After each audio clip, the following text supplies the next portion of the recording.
Hello lovely people, so thank you for tuning back into my channel. Today I have 5 things that I have learned since being natural. I've learned a lot more than 5 things, but we're not going to have a very long video here, are we? So I'm going to try and summarize it into the top 5 things that I think is key for every natural to know and be aware of, so that it doesn't become such a daunting task.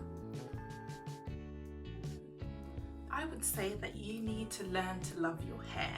First of all, that do not compare it to other people's hair, and it's just about accepting it and learning what your hair likes and what it doesn't like, so that way you can start to build like a regime, what to do to it, let's say for an occasion, what suits you, and that way you don't spend 10 hours trying to do your hair because you want it to look like the next person on the side. 2, to find out what styles suit you.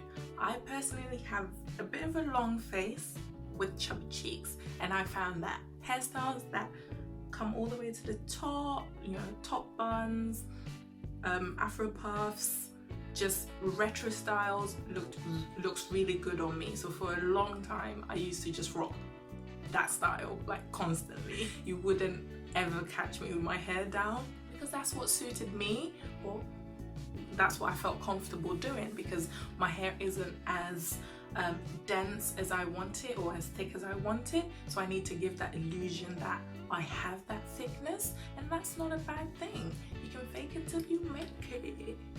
But anyway, learn the styles that you like. Currently I like braid outs because I can fluff and it gets bigger and it suits my face. So it's just about learning the styles that suit you, and then just keep practicing it and trying to master it. And yeah, that will help you obviously learn to love your hair, which is the first point, and you will learn which products work best for your hair. That way you're not mixing and matching and mismatching. No one has time for white flakes in your hair when you're trying to go to a program. No one has time for that. No. So learn what products work best for your hair. Okay, so we got that point across. The third thing I would say is patience. Yeah, you need a lot of patience because your hair will not grow overnight. You learn so much on that journey. You meet new people, you watch new videos, you try new things. There's no final destination. It's just hair, and you're just on that journey. Compare yourself to anyone.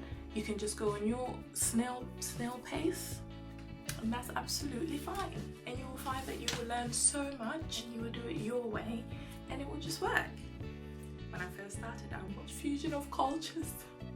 Her hair's so luscious, and you just sleep and you think that you'll wake up and your hair's gonna be just like hers, and then you wake up and it's still TWA.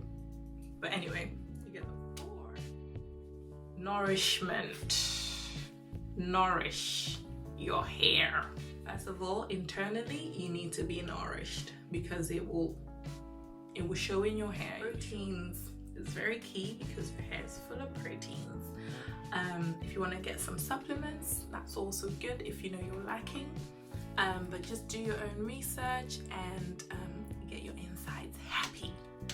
And on the outside, doing regular deep conditioning. I do mine's weekly, so it's something that you need to bear in mind. You need to dedicate some time to do your deep conditioning, because that will nourish your strands and your strands will be happy. It will feel loved and it will listen to you when you want it to. Okay. Point number 5. You need to protect it, people. Protect it. Especially if you're in the UK. The weather can go from hot to cold in a matter of seconds. It can rain and it can snow and the sun can be out. Your hair will be confused, so you need to protect it. Be it in a bun or in twists that you hide the ends, or even if you want to leave it out, just make sure that you're keeping it moisturized at the end of the day, keeping the ends nice and moisturized. Or you can put it in some protective styles. This, box braids, crochet, there's so much out there. Wigs, and then obviously don't forget it, nourish it under the wig or whatever it is that you have it. And obviously when you're going to bed, ensure that you do not sleep on a cotton pillowcase. If you do not have a silk scarf. If you have a silk scarf, then it's okay to sleep on a cotton pillowcase because you don't want it to suck out all the moisture in your hair. So it's just either or both if you want that. I personally just use silk.